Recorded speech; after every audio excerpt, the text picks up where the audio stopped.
The story of the kings and queens of England is more surprising than you might think. It's a fine drama, 1,000 years of tales of lust and betrayal, of heroism and cruelty, of mysteries, murders, tragedies, and triumphs. The story of the Stuarts is, when you think about it, the most surprising of all. It's the story of a country deciding that it should abolish the monarchy and become a republic, and then, without any outside force or pressure, overthrowing the republic and making itself a monarchy again. That never happened anywhere else. Why did it happen here? James became King of Scotland when his mother Mary fled to England in 1567. He was 1 year old when he was crowned James VI. He grew up learning how to steer a path between religious fanatics and the violent Scottish nobility, and at the same time acquired a serious scholarly education. He was very proud of that. He pleaded for his mother's life, but accepted the fact of her execution by the English Queen Elizabeth. Business was business, and he had no memory of Mary. He'd been taught that she was a scarlet woman, and she had, after all, murdered his father and taken a lover. He was the recognized heir to the English crown, and he wasn't going to put that in danger. And so, in 1603, when Elizabeth the Virgin Queen eventually died, the oldest monarch England had ever had, he came from Edinburgh to London for his coronation.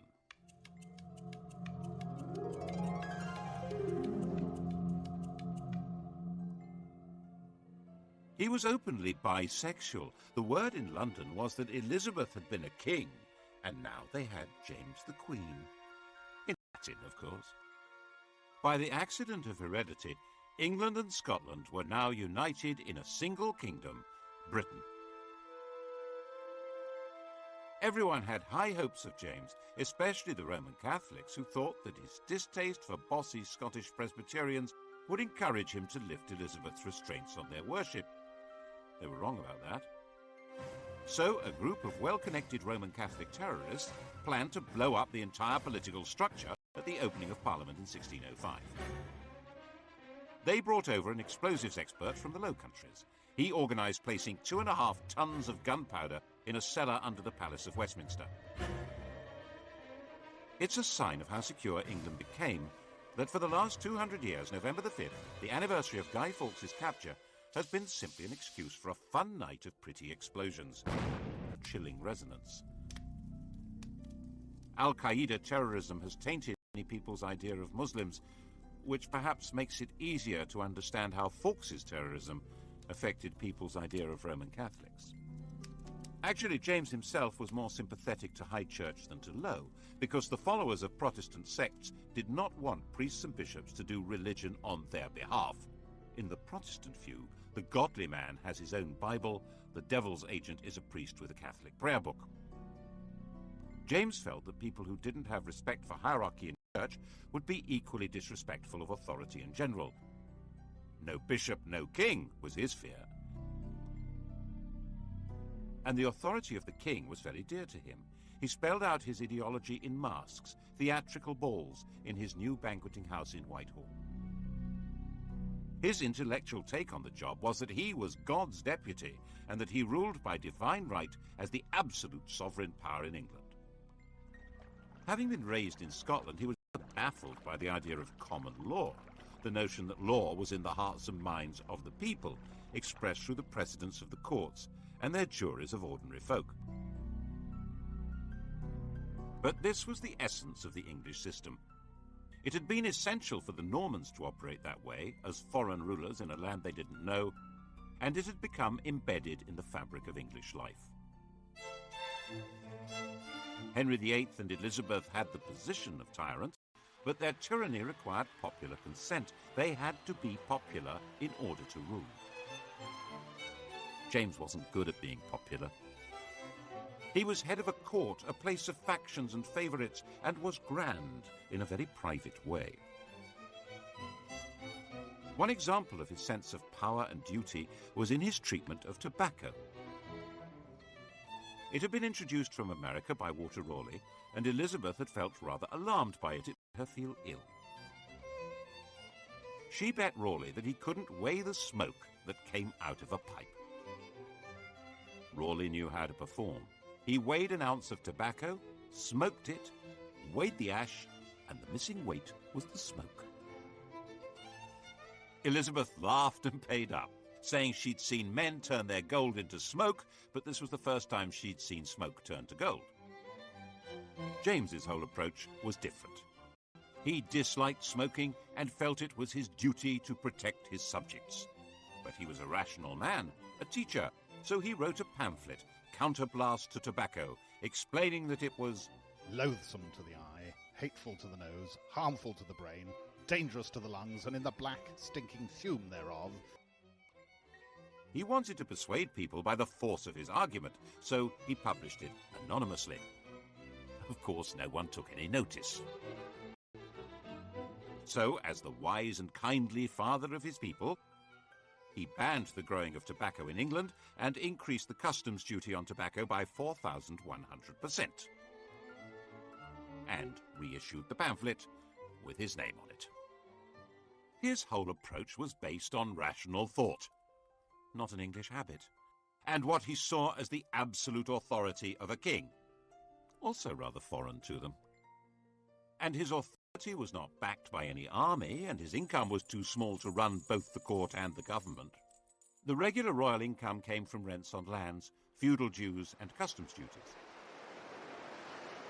But the flood of gold and silver coming to Europe from the New World had created inflation, reducing the real value of that income. Medieval government was designed for rather static farming economies and vast estates. Towns, run by common folk with special liberties granted in charters, had been useful little add-ons. But now international and intercontinental trade had blossomed. The nobles had declined, the towns had become major financial centres. Inflation, the growth of Protestantism, a lack of respect for traditional authority, the emergence of assertive members of Parliament, none of this was restricted to England. But in England it had a slightly different flavour. Everywhere else the ruler made the law, he was the law, but not in England. Kingship existed under the law.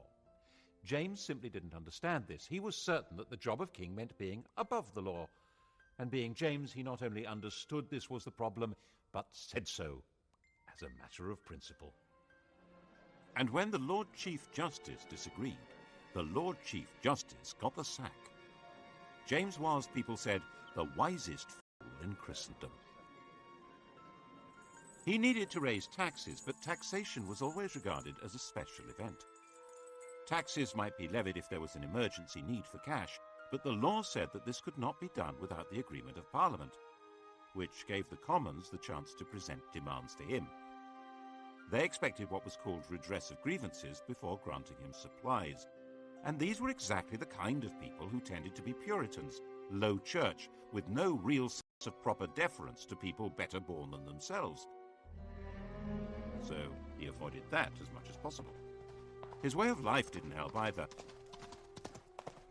His diversions were hunting, an obsession, and took up with a pretty young Scot who'd been his page.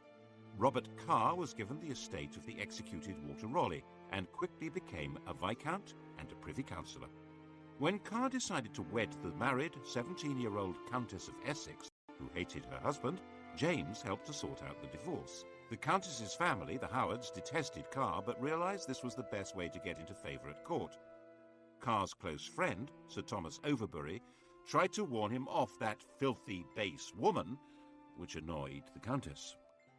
So the sweet young couple poisoned Sir Thomas, which opened the door eventually to the Howards' enemies, who exposed the murder plot to James, while providing him with another very beautiful young man, George Villiers, to take Carr's place. Carr and his wife were sentenced to death, and Villiers, whose legs were wonderful, became the Duke of Buckingham, and the murderous couple were pardoned. James wasn't exactly a Puritan's role model. By the time King James died, aged 58, in 1625, the king and the Puritans were set on course for a direct collision, and his son Charles wasn't going to change direction. The new king was 25 years old, gauche with a nervous stammer, but deeply conscious of his place as God's anointed ruler of Britain, the new father figure, and he played the part of absolute ruler as well as he possibly could.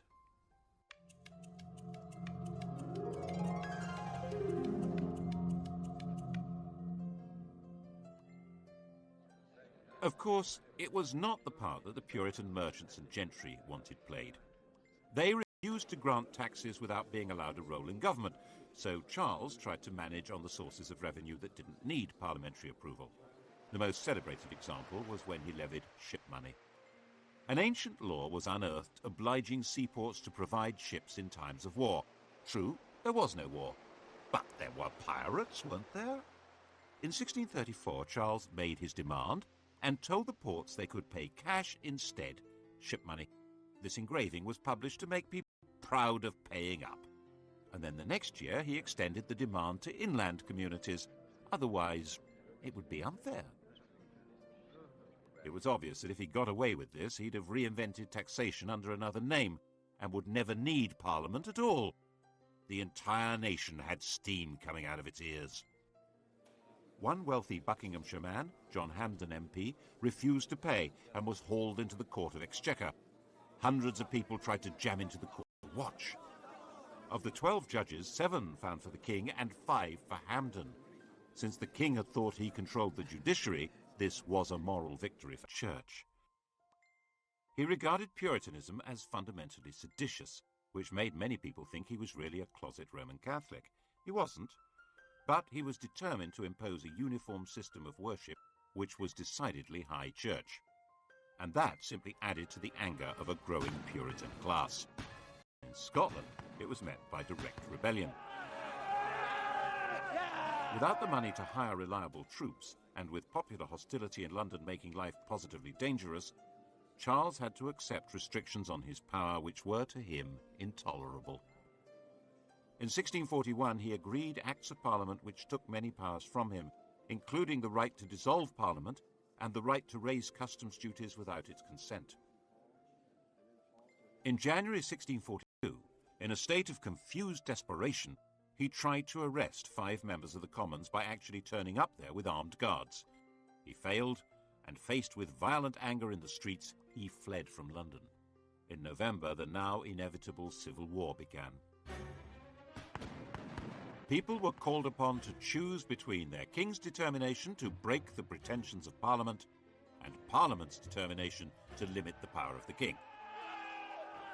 Most people actually didn't think they wanted to get involved, but the war grew with a murderous logic of its own and gradually became more bitter and more inescapable. It's now reckoned that possibly 250,000 people died in battle, of starvation, of disease, as a result of the fighting, out of a population of about 5 million. That's a far higher death rate than in the First World War. When the war ended in 1646 with the defeat of Charles's forces, an attempt was made to negotiate a settlement, but Charles was a dishonest negotiator, simply using this opportunity to try and organise the conquest of England from Ireland and Scotland. And then something quite new happened. In the brief and decisive Second War, the Parliamentary Army developed a revolutionary will of its own.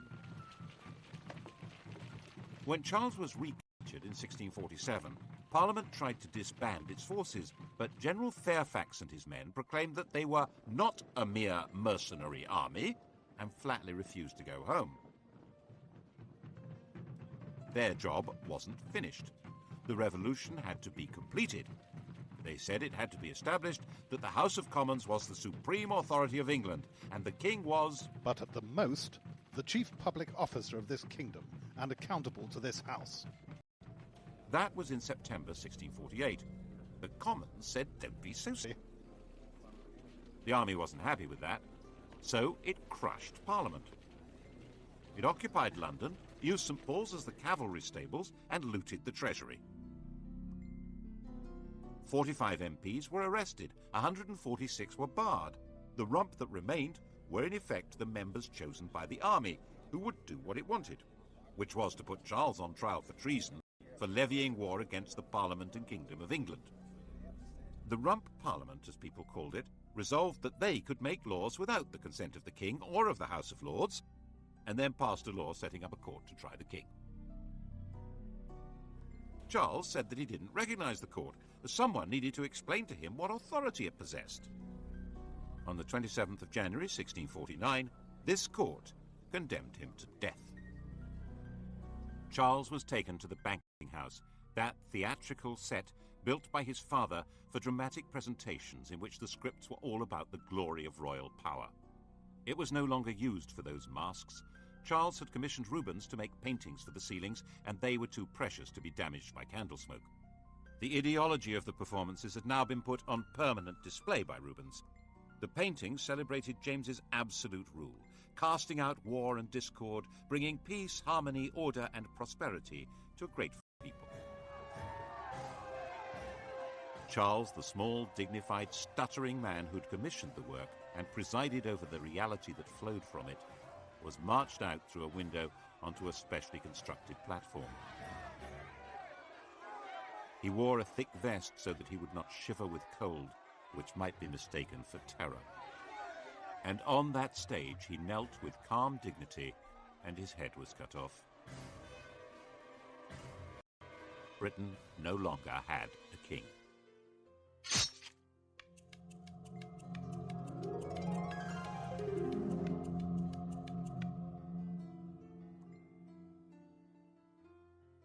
A week after the execution, Charles II was proclaimed king in Scotland. But Charles I's 18-year-old son wasn't there. He was in the Netherlands. He'd fled to France with a group of supporters 4 years earlier, and his one brief attempt to provide military help to his father in the Second Civil War had been a failure.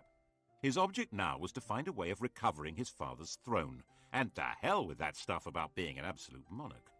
He landed in Scotland in 1651 and was prepared to sign up to whatever was asked of him, including agreeing to his father's blood guilt and his mother's idolatry and becoming Presbyterian.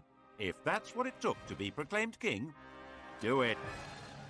The new English Republic wasn't going to stand for this. Were finally defeated at Worcester. If he'd been caught, he would probably have been killed. The story of his escape, disguised as a Worcestershire yokel, became a famous legend. At one point, he spent all day hiding with a companion in an oak tree while the Roundheads searched for him below. It became a celebrated story in a way that didn't bode well for the Republic. Charles looked dashing and daring, while the Roundheads looked ridiculous, incompetent, and heavy-handed. Throughout his 6 weeks' flight, he remained cheery, polite, and very resourceful, ending up in the George Inn at Brighton. It's interesting that none of the 3 or 4 dozen people who recognized him were moved to betray him, either by the potential death penalty they faced or the £1,000 reward they could collect. He got away to France, then to Germany and Brussels, living in a kind of limbo, short of money and with no coherent plan of return. So how did he do it? After the execution of Charles I, England was a republic. Look at what happened to the design of the Great Seal, the official mark on statutes and proclamations. Here's Charles's seal, the seal of a king. He canters on horseback with his greyhound running alongside, and the Latin motto means Charles, by the grace of God, King of Great Britain, France and Scotland, defender of the faith. After his execution, the new republic was in theory ruled by the House of Commons, so instead of a king's seal, the Great Seal was the seal of the House of Commons. It shows the Commonwealth, a map of Britain, and on the other side are the Commons themselves. And the motto simply says, 1651, in the 3rd year of freedom by God's blessing restored. In English. Didn't last, though, because the real power wasn't the House of Commons. It was the army. For a while, the army was too busy to take much notice of England. It was occupied with the destruction of Ireland, where a large part of the population were irredeemably loyal to Catholicism and the monarchy. But when it finally turned round and looked at England, it found that there still hadn't been a thoroughgoing Puritan revolution. So, in 1653, Cromwell, the army's most powerful general, cleared the Commons at sword point and installed a new parliament, which he thought would be more capable of bringing about a revolutionary transformation of society. His own Chamber of Righteous Puritans, the so-called nominated parliament, turned out to be no more to his liking, and he dismissed that too, installing himself as the Lord Protector. And the Great Seal was now his own. It shows Oliver Cromwell on horseback, just like Charles, but stepping out very stately rather than cantering with a greyhound. And the Protector Oliver. In Latin. In what sense was this a republic? However unwillingly, and he kept protesting his unwillingness, Cromwell was driven by his own belief in the divine right of revolution to run the country as a militarized kingdom for Puritan saints. There were now 11 districts, each run not by the people, but by major generals. These military ayatollahs collected taxes, ran the courts, and controlled public morality. Theatres were closed, along with brothels and gambling dens. Horse racing and cockfights were banned. Everyone had to go to church, stay sober and morally upright. Pagan festivities, like Christmas, were banned. Mince pies were forbidden. Oh, it must have been great. In 1656, a newly elected parliament made it clear they wanted to return to the old constitution. They reopened the House of Lords and offered Cromwell the title of king.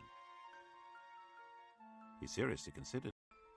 And although he turned it down, perhaps because the army would have turned against him, 2 years later, on his deathbed, he nominated his eldest surviving son as his successor, like any other king. Very few people cheered Lord Protector Richard Cromwell. Who was he? Not crowned, not acclaimed, not the leader of an army. People called him Tumble-Down Dick, and that's pretty much what happened. Early in 1660, one of his father's commanders, General Monk, seized London and summoned a special parliament to invite Charles II to return to the throne. If you're going to have a king, it might as well be one with the right credentials. Tumble-Down Dick became a private citizen. He changed his name and became a lodger in Cheshire. 30 years later, he wrote to his daughter that his safety was to be retired, quiet, and silent. He would have made a good constitutional monarch. But while the English may not have been quite sure what they did want, they now knew exactly what they didn't want. Anything run by soldiers or Puritans. No matter what else would happen in the world, England would never again let a military man have any political power. And a deep and abiding suspicion had been created of anyone who looks like a revolutionary or a religious enthusiast. Actually, this explains a lot of English history. Most countries were at some time in the last 300 years infected by revolutionary fervour or ideological passion, but England, it seems, has been vaccinated. It's been pretty much immune to political feverishness. Still is, I think.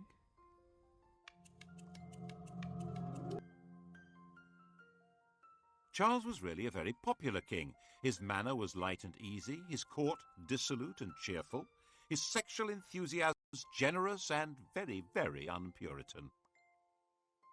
As those great historians Sellers and Yeatman put it in 1066 and all that, not so much a king, more a monarch. The years since his father's execution were called the Interregnum, and the idea was to pretend that nothing much had really happened. The parliamentary records for those years were torn up. An Act of Parliament gave the new king control of the armed forces, and Parliament agreed to give him an inadequate annual revenue. 10 of the people who'd been involved in the execution and trial of Charles I were themselves put on trial, and then hanged, drawn, and quartered. Cromwell and 3 other military commanders of the parliamentary army were also put on trial. They didn't put up a very convincing defence, being dead. Their bodies were dug up and hung in chains at Tyburn. It was all good popular entertainment, and theatres reopened and maypoles were back in business. Merry England had been restored. Charles had given a written promise of pardons, arrears of army pay, and what was called liberty of tender consciences in religious matters. He also confirmed land purchases made during the Interregnum, which helped maintain stability but was a bit of a blow to cavaliers who'd lost their wealth and their land by being on the wrong side. In a way, the sense of a new beginning was strengthened by the destruction of the capital, plague and fire.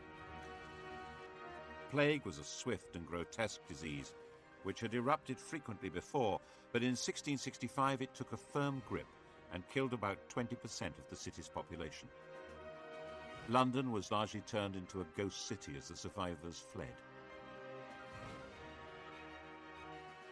The king, who'd moved to Hampton Court, gave £1,000 a week to London charity. And then London began to burn. The king returned to the city with his brother James, the Duke of York, to take personal charge of firefighting in the streets. Everyone knew that the mayor had been too timid to pull down houses that might have created fire breaks until he was directly ordered to do so by Charles. It certainly helped the royal image, though it didn't help London much. The old, rotting, diseased structure was purified by an inferno that simply burned the place away as thoroughly as if it had been blasted by a nuclear weapon, and a lot more cleanly. And the new city that arose was a classic image of the political settlement of the restored monarchy. The old arcades was rejected. That was the sort of Renaissance princely city that existed on the continent. They were the stages on which state ceremonies could be impressively performed by grand leaders, not needed here. Wren was allowed to build a new modern cathedral and a swathe of churches in which altar, pulpit and congregation are positioned to be equally important, not too Roman Catholic, not too Puritan. But the old street plan was retained. Everyone could rebuild their own place on their own plot, and the narrow streets and little alleys of medieval London that still existed in everyone's memories regrew from the ashes. Even now, neither German bombs nor modern developers have quite destroyed them. There mustn't be another fire. Laws would insist on flat fronts, no overhangs, more brick. But the old city that had no overall plan, not even a basic map, reappeared with modern improvements designed not for a new life, but for a better continuation of the old one. Exactly. There was a general desire to better continue things as they had once been, rather than invent something new, or imitate something foreign. There was one other marker in the rebuilt London that showed what kind of country this now was. This fine column. It marks the site where the fire had begun. It shows the destruction of the city. There's Charles surrounded by liberty, genius and science, giving directions for its restoration. And there was originally an inscription explaining that the fire had been deliberately begun by papists. In order to the carrying on their horrid plot for extirpating the Protestant religion and our English liberty, and the introducing popery and slavery. It was nonsense, but a French watchmaker was hanged for his part in the non-existent plot. Robert Hubert. He wasn't in London when it happened. There was a pathological fear of papists. Awkward. Charles had a pension from the King of France given when he'd promised to convert to Roman Catholicism. The trick to being a king in this situation was, Charles understood very well, not to say exactly what his job was. There was a parliament, and it was beginning to form parties, one pro-monarch, one anti. But Parliament didn't actually rule the country. That was done by the king's ministers, a kind of cabinet government, referred to as a cabal, which meant that Charles wasn't seen as entirely responsible for things going wrong, which they quite often did. The Earl of Rochester wrote a mock epitaph on Charles's bedchamber door. Said a foolish thing, nor ever did a wise one. Charles saw it next morning and said, "Quite right, my words are my own, but my acts are the acts of my ministers." Charles died in 1685, 54 years old. On his deathbed, he converted to Roman Catholicism. He had no legitimate child left alive. The next in line to the throne was his brother James, who was already a Roman Catholic. This really wasn't going. James II was only 3 years younger than Charles II. He was the oldest man ever to have succeeded to the throne. To start with, nothing much seemed to have changed. Both brothers had led quite similar lives. Both were enthusiastic womanizers. Both seemed reasonably pragmatic. But the way James handled his first big crisis began to create alarm.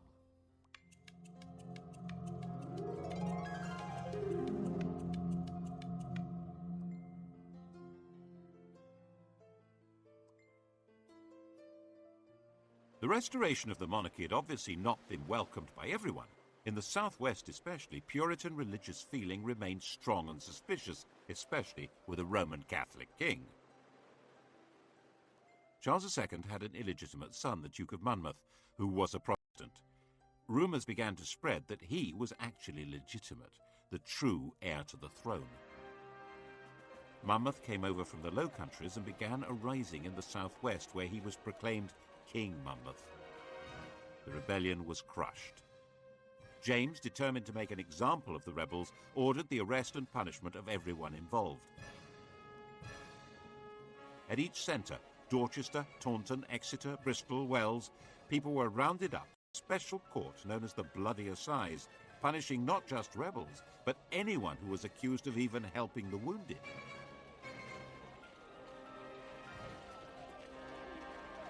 Around 230 people were executed, some hanged, drawn and quartered, and about 850 were sent to labour in the West Indies for 10 years. And many more, of course, were fined and had property confiscated. And James did not disband the army that had been formed to put down the rebels. England had a standing army again, just as it had under Cromwell. And he appointed Roman Catholic officers to run it. People began to murmur, and when the House of Lords expressed discontent, he dissolved Parliament. And as he continued to appoint Roman Catholics to public and church offices, public support began to ebb away from him.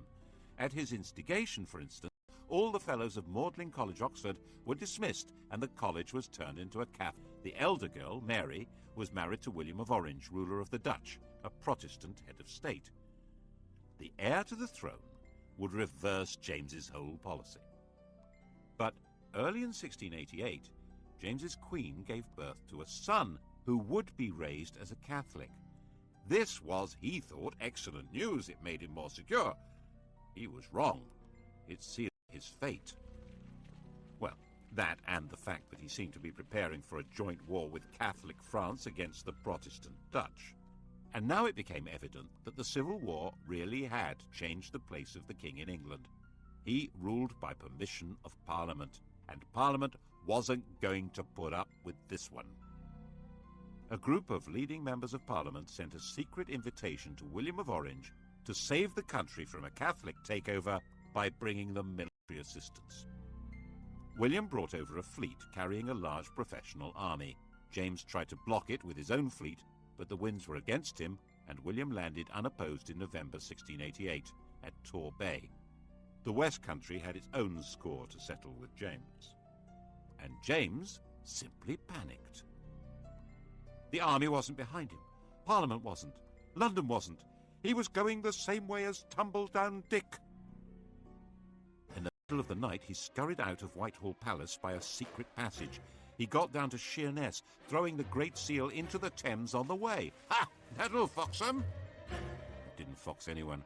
He was captured by local fishermen. Eventually, William gave him permission to go to France, and no one had the faintest idea what to do next. William hadn't come to depose James, but to give military backing to Parliament in their quarrel with him. James had quite obviously quit, abdicated, gone, taking his son with him. England, having failed to be a republic, had failed to be a monarchy. It was a bit of a puzzler. Perhaps William should declare himself king by right of conquest. He didn't think so. Parliament wanted Mary to take the crown, James's daughter after all, but she insisted that her husband was boss, and he didn't intend to play the Duke of Edinburgh role, 2 paces behind the ruling lady. This short, stooping, asthmatic man with bad teeth was tough and shrewd. He was himself a grandson of Charles I and wouldn't make a humble consort. In the end, a deal was struck. They would both be sovereigns, Mr. and Mrs. King and Queen, by the invitation of Parliament.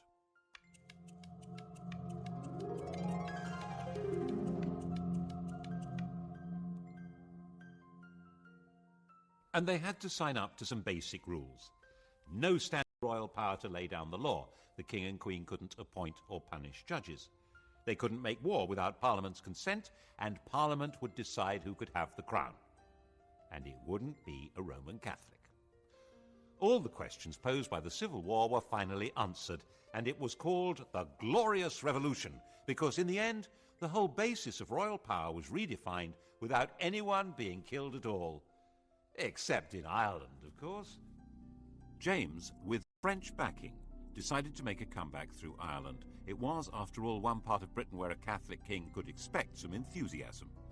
Protestant settlers had been brought into Ulster, and they held Londonderry and Enniskillen against the Catholic regiments. Eventually, in 1690, there was a showdown between William's Anglo-Dutch-Danish army and James's Franco-Irish one at the River Boyne. James was beaten in a battle which has cast a grotesquely long shadow over Ulster. The annual celebration there of the Protestant victory has never lost its 17th century passion. The irony is that this was not a religious war at all. It was a war to contain the ambitions of France, and the Pope was actually firmly on the side of William of Orange. The Vatican was more anti-French than it was anti-Protestant. The Orange men at the Battle of the Boyne were actually fighting for the Pope as well as King Billy. And Billy, of course, was not exactly English. His native tongue was Dutch. William, a serious man, ended up spending much of his time on the continent, so in effect Mary did become the sovereign of England. But at the end of 1694, she died of smallpox.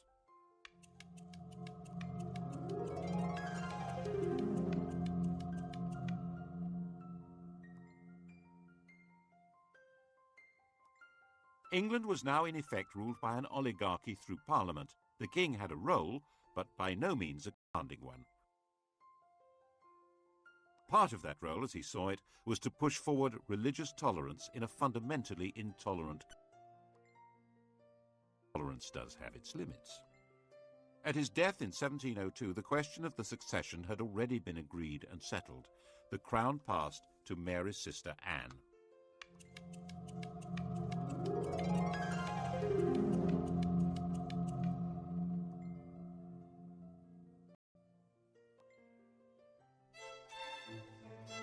Anne was married, as Mary had been, to a foreign prince, but her husband, Prince George of Denmark, was no William of Orange. He was a lazy alcoholic, and while Anne was willing to let him be naturalized as an Englishman and notional head of the army and navy, she was queen and he was a subject. No marriage was very keen on the ceremonial and quasi-magical position of royalty, holding ceremonies where she touched people with scrofula, swollen neck glands from tuberculosis. It was called the king's evil, and the power to cure it was supposedly the magical sign of true royalty. She was the last monarch to try it. Kings had male favourites, Anne had female favourites. The first and closest was Sarah Churchill, the wife of the Duke of Marlborough. They called each other by pet names. The Queen was Mrs. Freeman, Sarah was Mrs. Morley. Mrs. Morley's husband was England's leading military commander and the architect of a stunning victory at the Battle of Blenheim that placed England in a dominant position in Europe. But England's Queen did not decide who to fight or when to fight or how to fight. Politics was no longer really her business. Even when in 1707 England and Scotland were formally and permanently united by the Act of Union, it was not Anne's doing, but Parliament's. Anne did, it was true, refuse to sign one Act of Parliament at around that time, but it was a very minor technical issue, not a real challenge to the power of the politicians. Her life was spent more playing cards, chatting, being ill, and having 19 pregnancies. These pregnancies were watched with fascination by an elderly lady in Hanover, Sophia, the Electress Duchess of Brunswick-Lüneburg. She was James I's granddaughter, and because there were so few Protestants of the blood royal left alive, she was, by Act of Parliament, next in line to the throne, if Anne died childless, and if she lived long enough. One by one, Anne's pregnancies came and went. 14 miscarriages and stillbirths. 5 live births, but by the time Anne was widowed in 1708, all of them were dead. Sophia, aged 78, now just had to outlive the 43-year-old Anne to become Queen of England. Anne was a sick woman. Sophia was tough as an old boot. She knew she could do it. But in 1714, Sophia received an outrageous letter from Anne. Anne had somehow got the impression that Sophia was going to secretly send her son George to England in some kind of plot, and she told Sophia that would not be allowed. Sophia, now 84, was shocked, and the shock killed her, just 9 weeks before Queen Anne died. Sophia had failed, but her son George would now be king. In theory, a very weak constitutional monarch, but that hardly explains why 65 years later Englishmen launched a new war against royal tyranny and thousands were killed. England's royalty hadn't exactly packed up and disappeared, but the story of what they had done will have to wait for the next episode. Lust and madness loom large in the colourful reigns of the Georgians tonight at 10 o'clock. And to do a quick historical quiz about the Stuarts, Sky Digital View, press red. Hardware coming up on UK TV history, the Hawker Hurricane and the aircraft carrier, decisive weapons.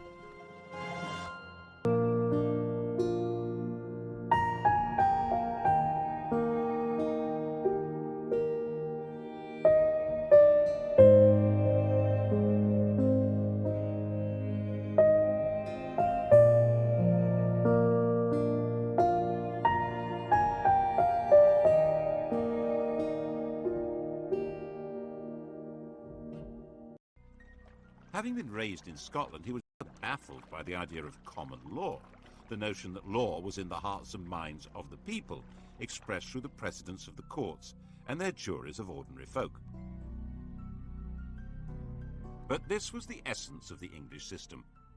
It had been essential for the Normans to operate that way, as foreign rulers in a land they didn't know, and it had become embedded in the fabric of English life.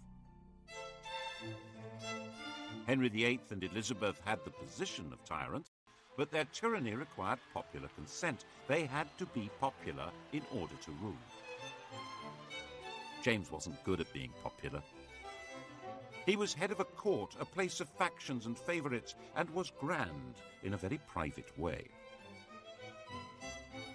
One example of his sense of power and duty was in his treatment of tobacco. It had been introduced from America by Walter Raleigh, and Elizabeth had felt rather alarmed by it. It made her feel ill. She bet Raleigh that he couldn't weigh the smoke that came out of a pipe.